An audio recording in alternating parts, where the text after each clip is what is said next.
Welcome to the More to the Story podcast. I'm so glad that you all have come along. Thanks to everybody who's been a part of this journey with me on the More to the Story podcast. We've now entered into our third year with this form of the podcast. It was formerly a podcast called Captain's Corner.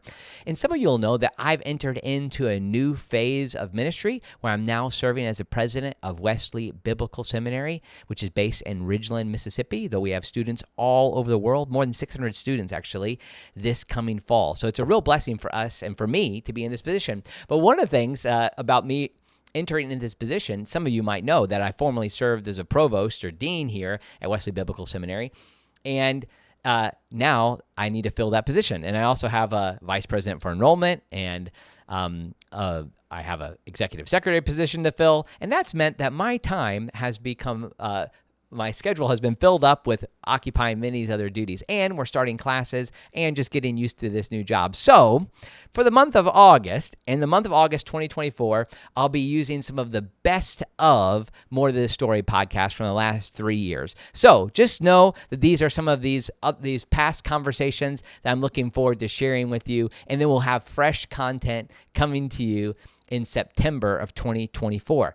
And while I'm thinking about it, just so you know, one of the things we're going to do at Wesley Biblical Seminary is start a new podcast of our chapel messages. It's going to be called the Biblical Wesleyan Chapel Services at WBS. So I'll be preaching this week at our chapel as we're getting things started. And this podcast is brought to you by Wesley Biblical Seminary, where we're developing trusted leaders for faithful churches. And we have that through all kinds of programs from bachelor's, master's, doctoral degrees.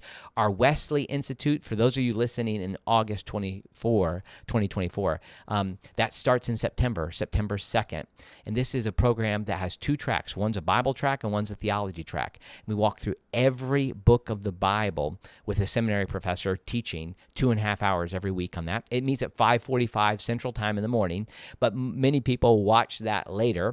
There's extensive handouts, things that are available for you. And then we do something similar with theological disciplines. So we look at the doctrine of sin, the doctrine of salvation. We look at apologetic themes. And this goes for a 9-month period. So you can find out more about that at our website at wbs.edu. We'd love for you to learn more about Wesley Biblical Seminary. Thank you to everybody for hanging in here with me this summer. I'm looking forward to this next phase of the More to the Story podcast, and I'm looking forward to sharing this conversation that's coming your way right now. God bless you. Welcome to the More to the Story podcast, and we are joined once again by another podcast. What podcast is that? Oh, stop. Come on. You know, you listen to it all the time. You listen multiple times per day. It's the Life-Changing Discipleship podcast with Matt Friedemann. Well, Matt and I have both been reading the same book at the same time, and I was the one who secured the interview. I was able to lock it in way ahead of time, and I decided to be generous and allow him to come in and be a part of this with me. So you're going to get it in just a second. But before we tell you who our guest is and what's going on, I just want to make sure you know both these podcasts are sponsored by Wesley Biblical Seminary, where we are training trusted leaders for faithful churches. And we do that through a variety of programs from bachelor's to master's degrees to doctoral degrees. We would love for you to think about coming to Wesley Biblical Seminary. And even if you're not interested in serving in pastoral leadership or one of those degrees, we have something else for you. And Matt's going to tell you about it too. It's called the Wesley Institute. Yeah, it's a great program. We do two things. One is we take people through the year, through the academic year, which is the kind of the semester basis, through the books of the Bible, 66 books of the Bible. And it's pretty rich stuff. And we have a second program that is for theology. If you want to go deeper into the theology and all the dynamics of that, that is a year's program as well. So you kind of got to choose one or the other, but it's rich stuff and people love it, and lay people just are ignited by it. So we strongly encourage people to consider the Wesley Institute. And you can find out more about both of these things, academic programs at Wesley and the Wesley Institute at wbs.edu. Also, I want folks to know I've just had something that's come out just recently.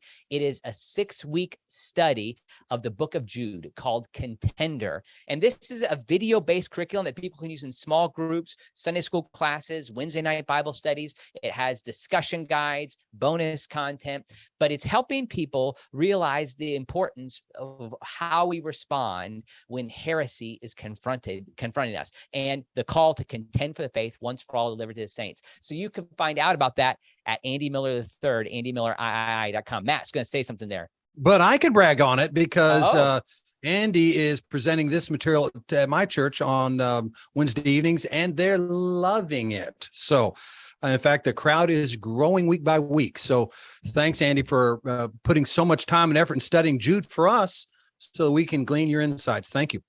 Well, thanks for saying so, Matt. It's been interesting, that this study, in light of like what's happening in the United Methodist Church and Global Methodism, several churches that are on the path towards becoming part of the Global Methodist Church are using it. And that's a real encouragement to me. So I thank God for that. Okay, now on to the main reason we are all here. And that is, I am excited to talk to my friend, and we're excited to talk to our friend, I should say, Cricket Albertson. Cricket, welcome to the podcast. Thank you. I'm so thrilled to be here.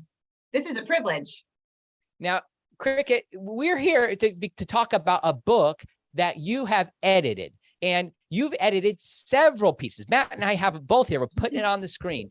And before we talk about the content of this book, you've edited these books because you have done this work on behalf of your grandfather, who, as we say in my tradition, is promoted to glory. Nevertheless, like you have this unique kind of vocation with being this person who's helping some of his writing and sermons get out. Tell us a little bit about that side of your story before we get into the content. Sure. Okay. Well, I remember as a small child being at Christmas dinner with my whole entire family and all the aunts and uncles. And I was one of the older grandchildren. I remember I had theological questions. I was probably between 9 and 12. And so we got to the end of the meal and I sat close to Papa, and I remember asking him some of my questions. And I remember how intently he gave me his undivided attention. And then the table started to clear. People started to get up and do dishes. And I remember as a child thinking, how could they leave this conversation? Because what I loved about my grandfather was the ability to take our questions and the biblical truth and put them together. He was never afraid of the questions. The questions always provided an opportunity for more learning, more understanding, more growth. And he engaged with children. He engaged with anyone at any stage who was hungry to talk about it. And I just remember my shock that not everybody in the world or everybody even in my family wanted to sit and listen. So that was kind of my first interest, right? That I kind of had I had a lot of questions. Probably more questions than most children. So after I got married and graduated from college, I was working as a secretary and a little bored. And so I thought I'm gonna take a seminary class. Loved it and found myself caught up. I quit my job and just went full time back to seminary. I graduated in 1999. And FAS approached me and said, we would like to get some of your grandfather's work in print. And he's speaking, he's researching, but he's not wanting to actually write things down. Would you be willing to come alongside as his theological assistant and help us get his writings in print? And so I started. Let me interrupt you real quick, Cricket. Yeah. I'm sorry to do so. Yeah. I want you to pick up right where you left off in a second. Yeah. So I didn't say it. Your grandfather was Dr. Dennis Kinlaw, who served as president of Asbury University 3 separate occasions, and then the founder of what used FAS, the Francis Asbury Society, which if you follow this podcast and if you're interested in the type of things Matt and I talked about, you probably should know who Dennis Kinlaw is. If you don't, we want to make sure you find out about him. So, okay. So you started working for FAS as his theological assistant. Okay. Sorry to interrupt you. No. And thank you for clarifying. So, and the Francis Asbury Society, he started to really promote what holiness is and to send out evangelists in the churches. His real hope was that young people would come on board and understand the theology behind some of the experience. And so anyway, FAS hired me and I worked for him from then until he went to heaven in 2017. And really my mission was to help get his work written, not just spoken, but also written to a larger audience. And then as he was dying, then he entrusted me with the job to finish, right? We still had some projects in the works. And so he just said, I'd like for you to be responsible to finish this. So we've done things like we set up a Kinlaw study center at Asbury University. We've started a Kinlaw podcast so that more people can hear his word. And it's not really, I mean, it is sweet because I'm his granddaughter, but I think it really is because of that understanding that the biblical word is big enough for the culture of any day, right? We don't have to be afraid. He was never afraid of the questions facing us. And as he went back to the word, then the answers began to unfold. And I think that's what I'd like to share even with the next generation, that we don't have to be afraid. And God's word is big enough, and God meets us through his word. He's big enough to answer our questions. What makes Dennis Kinlaw such a great communicator? Because everyone says unbelievable. Now, and thank you, Cricket, for being that person that gets him into the written word. Because I tell everybody all the time that we owe her a huge debt. Yes. And so I just want to thank you for that. But I'd just like to know, what is there that has always made him someone that is so enjoyable to listen to, but so insightful? What is there about Dennis Kinlaw? Well, I don't know exactly, but what I do think is he was so widely read. He was so intellectually curious. So he never became someone stuck in a rut. He was always reading. I mean, until the last few days before he went to heaven, he was always trying to explore and push the next boundary. So he always had something fresh to say. And I think that's part of it. And then he loved people, right? So there was always this engagement with his audience. In fact, people, even as he was failing in health, people would come and he would gain new life, new intellectual curiosity by engaging with the people. And I think he communicated well because that people felt they were seen and heard. He wasn't surprised by people's questions or issues or problems. And then he had a way of making the word come alive. And that was because of the amount of time I think he spent in the word. That always was his go-to. So I'd wake up. He lived in our home for the last 5 years of his life, and I would get up early in the morning and come in, and he would be. He got so he couldn't hold his Bible anymore, so we'd print off passages of scripture on pages, and so that it wasn't heavy, and so then he would be there working his way through it. So I think those three things are probably what helped him communicate. One of my favorite Kinlaw lines was, and he'd say this every decade, "I'm so glad I've lived past the age of 80, because the things Jesus has taught me since I turned 80 has been so precious to me." So I just love that. And that speaks to the intellectual curiosity you just mentioned, to the day he died. I mean, it's brilliant stuff.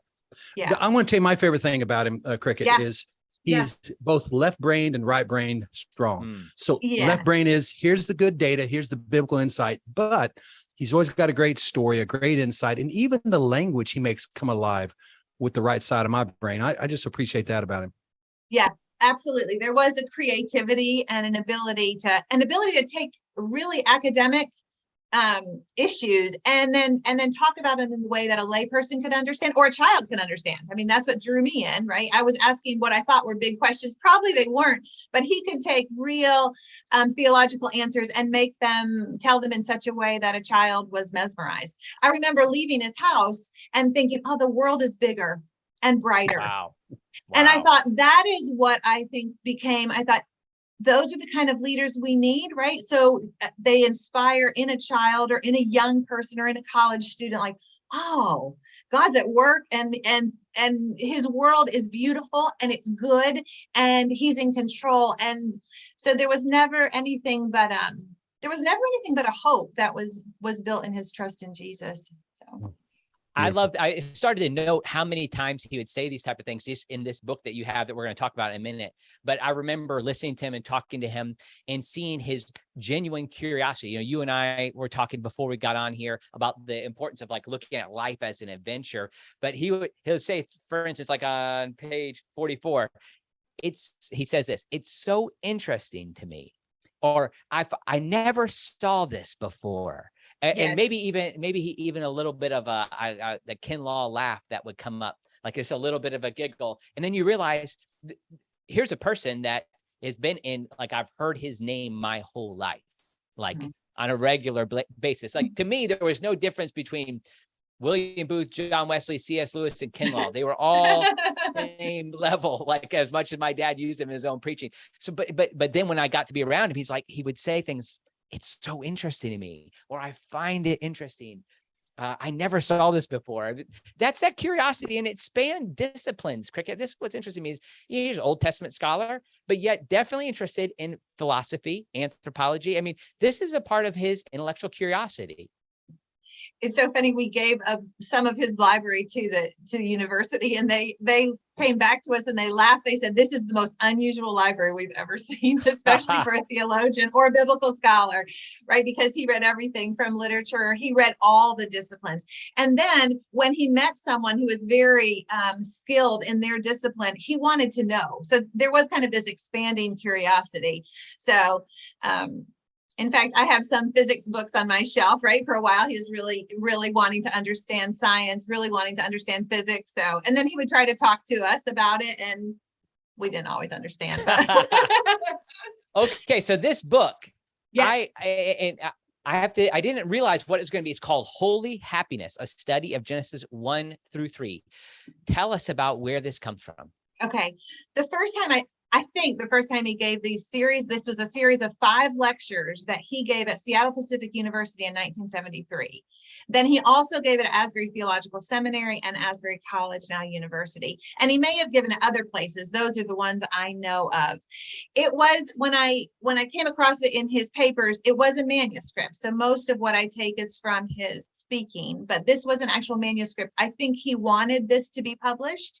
Okay. He felt his whole life that Genesis 1-3 was pivotal. And if we didn't understand it, we were going to miss out on all the rest of the story.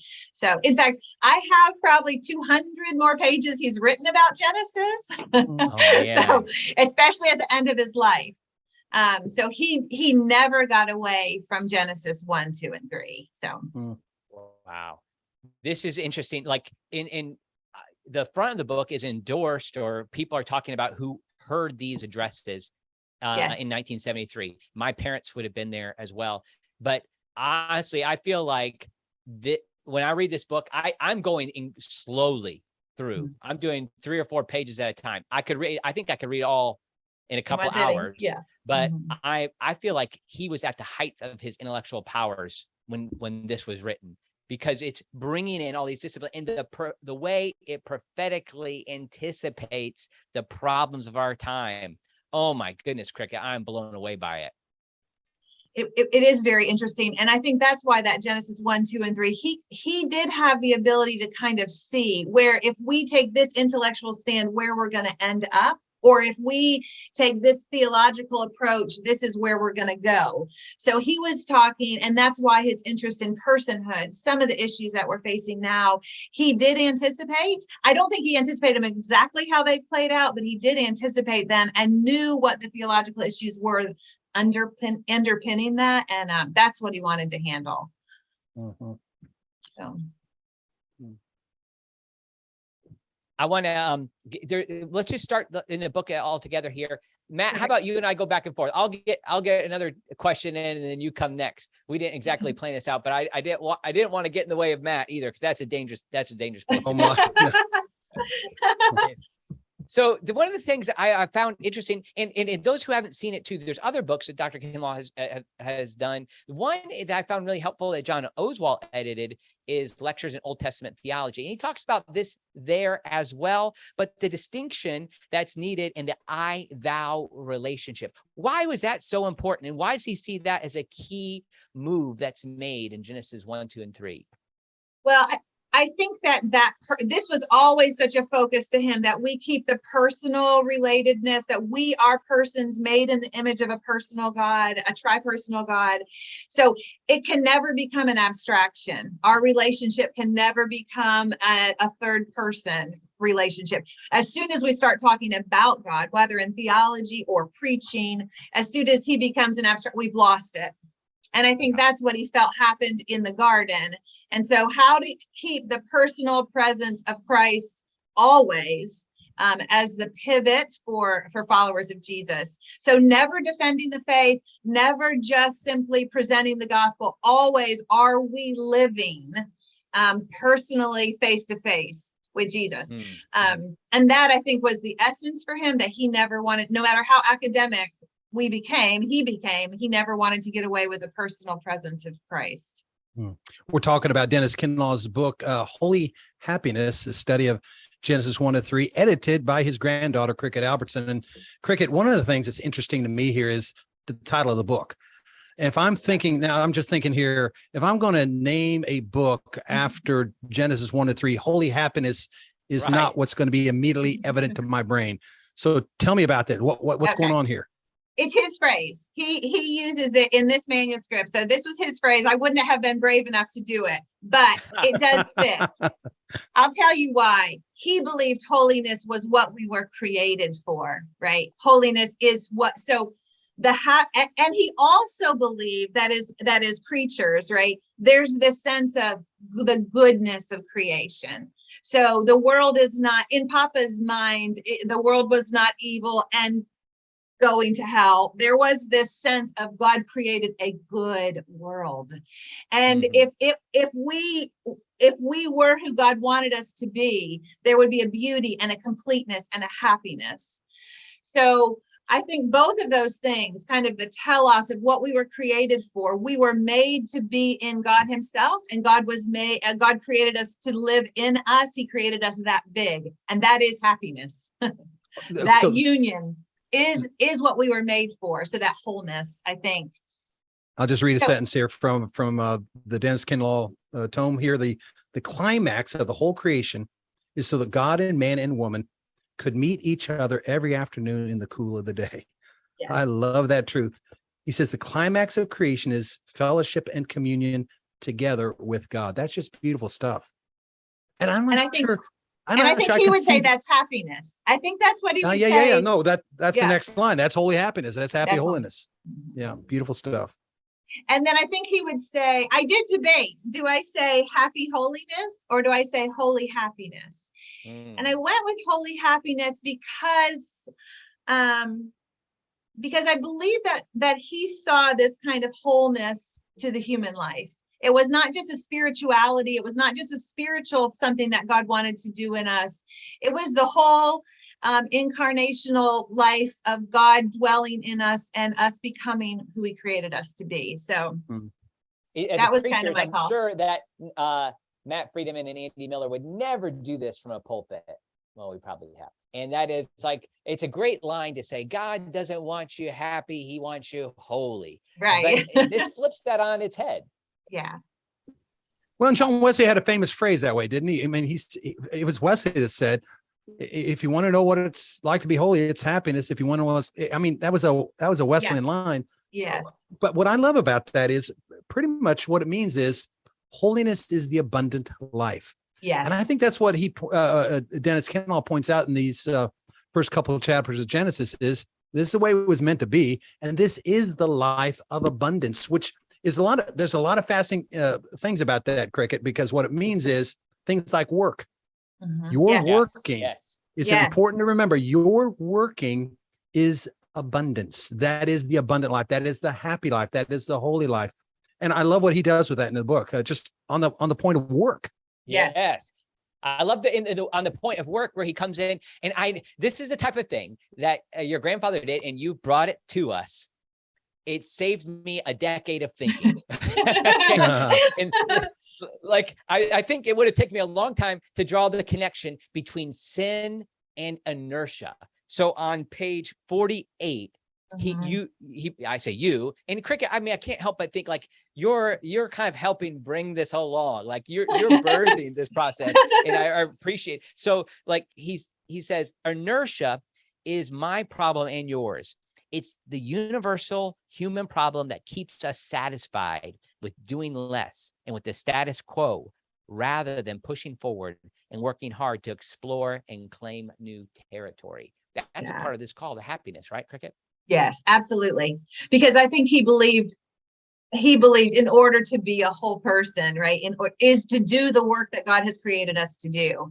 And happiness comes when we're rightly related to him, and then when we're doing what he's asked us to do, or created us to do. That's when fulfillment comes. His vision of heaven was, and as he got older, he said, now this is what I want to happen. I just want to wake up in heaven and be sitting at my desk with all my books behind me. And I want Jesus to just come and tap me on the shoulder and say, get to work, Dennis, there's more to do.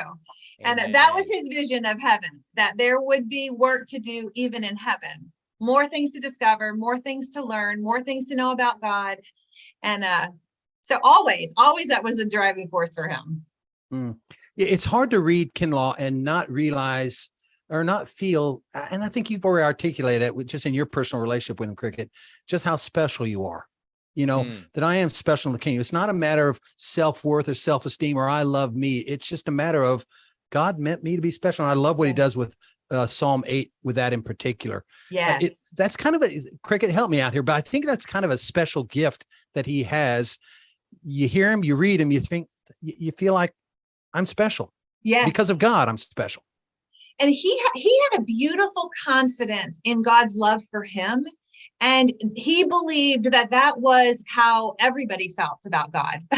I mean, or how he wanted everybody to have that. He sensed this, I think he sensed God's pleasure. And I think he wanted to communicate that to every person. God is pleased. God is delighted in you. And God made you for a purpose. And I do think that's why people would come and want to kind of be with him, right? Because all our disordered views of God, he kind of, and that's what he says. And let's start with Jesus, right? He says, if your view of God is wrong, your theology is going to be wrong all the way down, and then how you practice it. And I think he believed God was a God of love, a father heart, and that we were safe in his presence, safe to think, safe to explore, safe to relate, safe to keep growing. We weren't having to defend ourselves. So that, if there was anything, I think if we could communicate right to the next generation, is that he loves us, pro nobis, right? That's what he would always say. He's for us. Yeah, beautiful. I'm curious. One of the things I love, of course, this whole work thing, I want to get back to that just a minute, is of course, he was the president of a liberal arts college. Yes. And he believed in the liberal arts. But one of the reasons he believed in it so much is we're not just created to go into the ministry as we sometimes think of it. Like we all have to be missionaries or have to be preachers. If you're going to go out there and be a widget maker, whatever the widget is, if you're going to go out, you need to do it with God. You need to do it as a ministry, and you need to be full of the Spirit in order to do it well. Yes, absolutely. Absolutely. So some of his best stories are about people trying to be ministers when they were made to be something else, and forever frustration. Or so he said, sometimes God calls us to be full of himself. And he talked about his own calling was not to ministry. His calling was to God himself. And then God was free to put him in whatever he wanted to do, whether it was administration or education or pastoral work, or whatever it was. There was a freedom because the calling was to God himself. And he never veered from that, which then helped him in old age, right? It wasn't like, well, my work is done, right? Right. The work was always ongoing because it was to God himself. So. Beautiful. Yeah, great stuff. This distinction that's made, starts with the idea that comes from the way Genesis is framed. Did he take much of a position on rather like what the nature of this literature was? Was this historical or that type of thing? I mean, obviously, it's a key question. Yeah, so it's really, I do think this is interesting. He was interested in science, but he did not believe Genesis 1-3 was science. And so the way he did not handle those questions. What he thought in his own mind and how he wrestled it through, he did not articulate. And I think part of it was he believed Genesis 1-3 was written to teach us about God, about who we are and how we relate to God, and then what has caused the rupture in that relationship. And I think he felt that the science questions distracted us from what really mattered. He loved science. He was interested in science, but it was a separate thing for him from Genesis 1-3. I think he felt that's not why it was written for us. It was written for us to understand who God was. So you could never pin him down on exactly how he thought on the creation evolution debate or on the 6-day earth debate, or he didn't really want to engage there. Yeah. But he didn't give up on the historicity of Genesis, right. did he? No, never. Not a science volume, but it's not an anti-history volume either. No. And right, always. So I think he left room for there to be some, I think he just didn't want to be dogmatic on how it actually worked out, the logistics of how it all actually happened. But I think and I do remember him telling me, Cricket, in the first 11 chapters of Genesis, you have more actual time span than in the whole rest of creation as we know it, right? So, or from then till now. So he said, you have to just be careful how you handle the history and the science behind it. But as far as a real Adam and Eve and a real historical story, he never veered from that. Right. One of the things that's mentioned here is, and I love Kinlaw on marriage. So there you go. And I want you to kind of fill in some gaps for us here.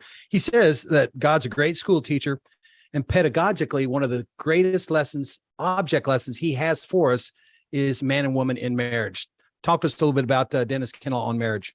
Yes, well, he did, he talks about these eternal patterns, and he believes that this union in difference is a symbol of the triune reality, right? There's difference in unity, and there's the perfect unity, but difference, but also between our relatedness to God. So there's in the incarnation, you have God and man in one human being. So difference in unity, he believed, was an eternal pattern. And he believed that a husband and wife mirrored that reality. So that is why he held always, to marriage between one man and one woman for life. Because of that, he believed it was an eternal pattern. And I love in this book, he says that eternal pattern is going to last no matter what. It is an eternal pattern. So that for him became kind of the beauty was in the difference, and then that it was an image that we were made in God's image. So. And it's beautiful. Not that marriage itself lasts forever. He even highlights that it's always kind of a little sad to me to think I won't be married to Abby in eternity. But it's the pattern. What is that pattern? Like it's the unity and diversity. I think the unity and diversity that you could have one within oneness, there can be difference. Yes. And so you can come together with one that's not like you, and there can be a unity of heart, a unity of mind, a unity of love, a unity of purpose.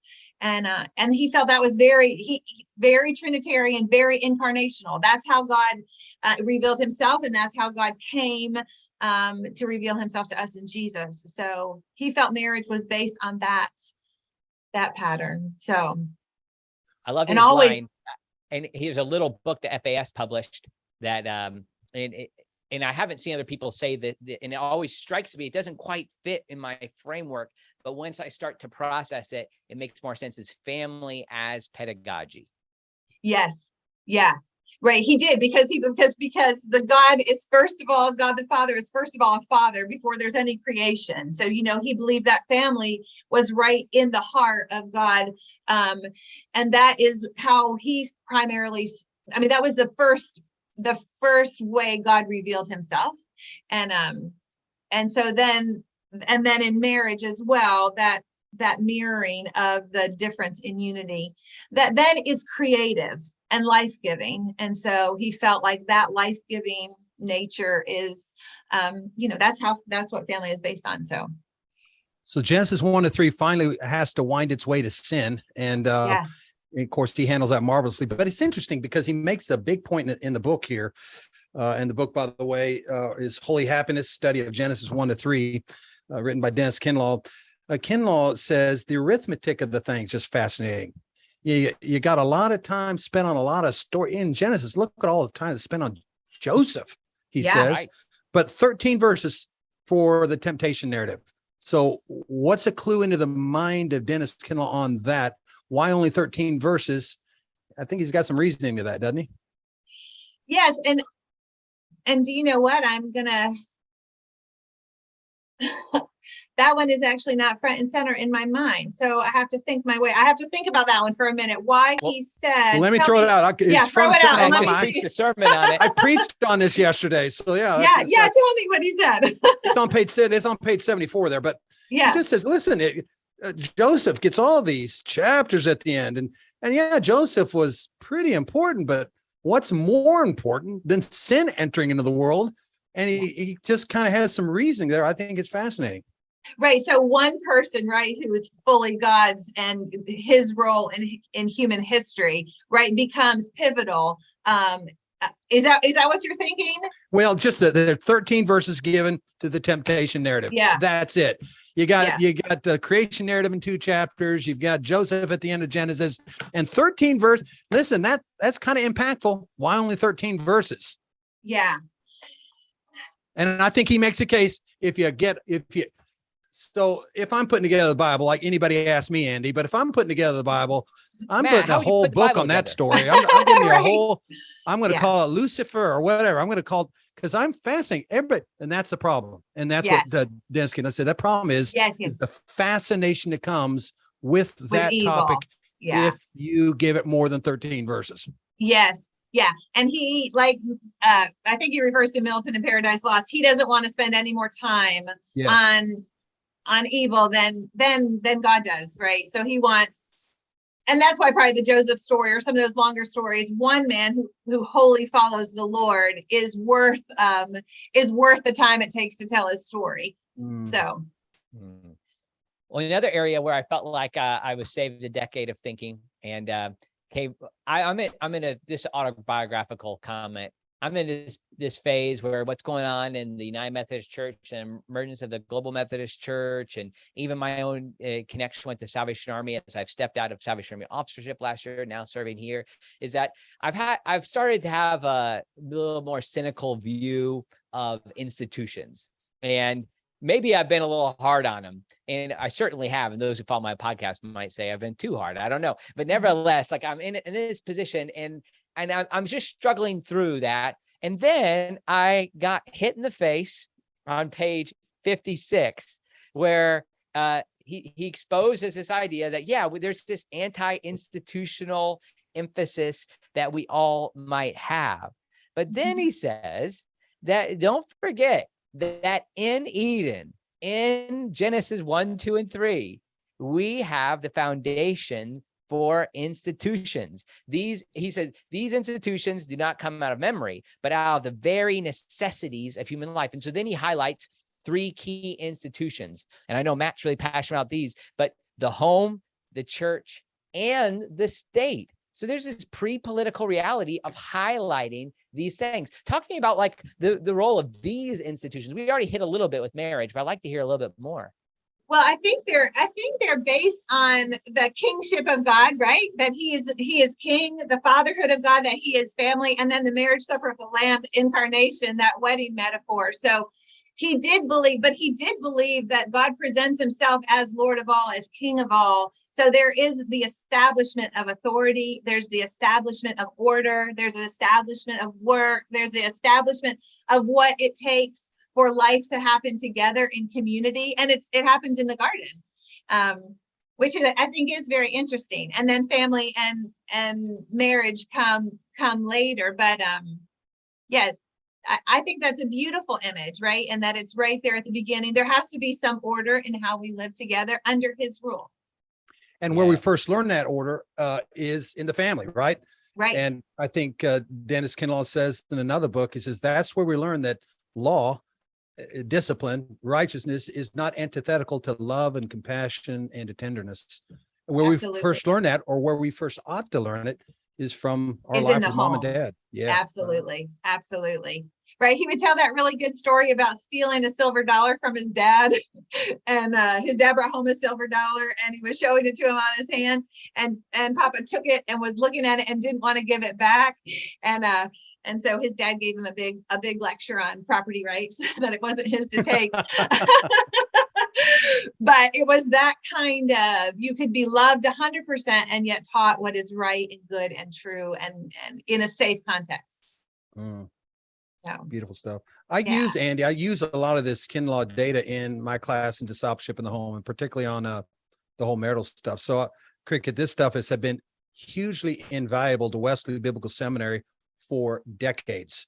Yeah. It's just been beautiful.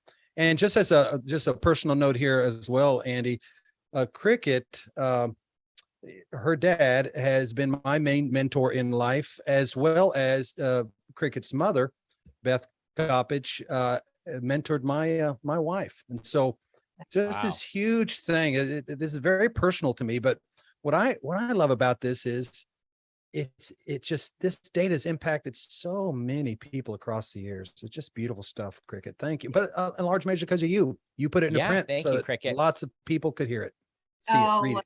My joy. This has been my joy. It's a beautiful way that you're stewarding this legacy. And I think all of us would have probably wanted him to write more, maybe even write some academically, but in God's time, like, this is how this is working. Like, honestly, he could not have imagined in 1973 when he presented these lectures how relevant they would be in 2022. Yeah. I mean, the type of things he's talking about: sexual differentiation, gender, human sexuality, the nature of like us being able to find ourselves in relation to God. This is I feel like they probably couldn't have understood what this would mean for them when they heard it in 1970. No, you're right. And that's why I felt, as I read it, I thought, oh, can this be published today? And then I thought, oh, this has to be published today. Critical issues. Yeah. And I do personal, go ahead, Cricket. Go ahead. Well, I think he loved this idea that he did not want to spend the time it would take to write or to even, but what he did love doing was inspiring other young scholars, right? To build on what he had learned and then work in the scholarly fields. So that was his biggest thrill. My own personal side too is my grandfather, when he came to Asbury, was sent to the kitchen where the bakery where your grandfather was overseeing that. Maybe he was a year or two older than my grandfather, and then they had a lifelong friendship. And served on the board. My grandfather served on the board at Asbury University for several years. But then I had my own personal interaction where I have a cassette tape recording me with 3 hours with your papa, and it is one of the treasures I have. My only thing is I'll never play it for anybody because I can't believe all the things that I said. I was so embarrassed around it, and he was so patient with me. So, oh, that's so cute.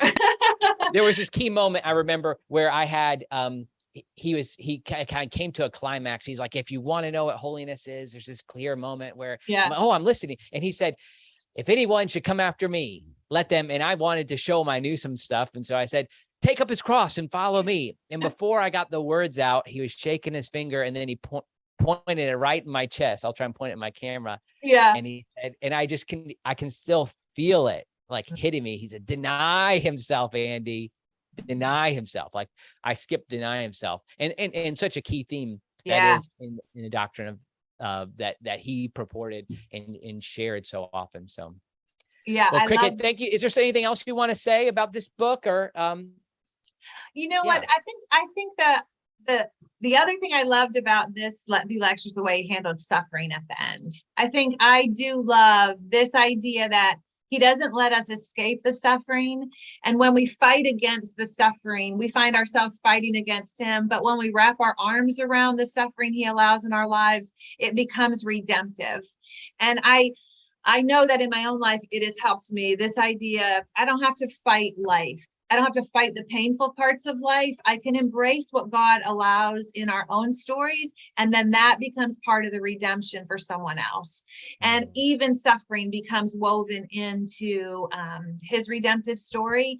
And that personally, as well as intellectually, what do I do with the problem of suffering? That last chapter was very helpful for me. So. Well, anyway. I'm glad you said that, because we didn't get to that in this interview. Matt, so do you have something else you want to add? No, just beautiful. Thank you, Cricket. Thanks for all your hard work on this. And I love the Kinlaw legacy through your whole family. And you have just you have served the kingdom extremely well because of your work in the last couple of decades on these things. So thank you for that. Thank you. And thank you for sharing it with others. That makes me excited. Hey, listen, I'm telling everybody, go get it, go get it, go get it. So the book is Holy Happenings, a study of Genesis 1-3, and written by, well, it was spoken by Dennis Kinlaw. It's put down in a print by his beautiful granddaughter, Cricket Albertson. So thank you, Cricket, once again. Absolutely. And Thank Cricket, you, guys. we want to say to you, make sure, I know, like, I love that you take your grandfather's thoughts, but I know you have some things you need to say too. So we want to, Okay. I want to see the book from Cricket. Now, Okay, perfect. I'll keep working. keep that in mind. Secondly, on the More to Story fans, those who are checking this out, I always ask the question, is there more to the story of Cricket? What is it that you don't get to talk about very often? What is there more to Cricket? Well, I'll tell you what's happening right now in my life. I have three kids, and I've just moved we've all been living at home, and so I've just within 6 weeks I've gone from a full house to an empty nest. One's in Savannah, one's in West Palm Beach, and one's in Washington D.C. So we've so big life transitions, but so there's lots going on in my story, but it's all good. God's good.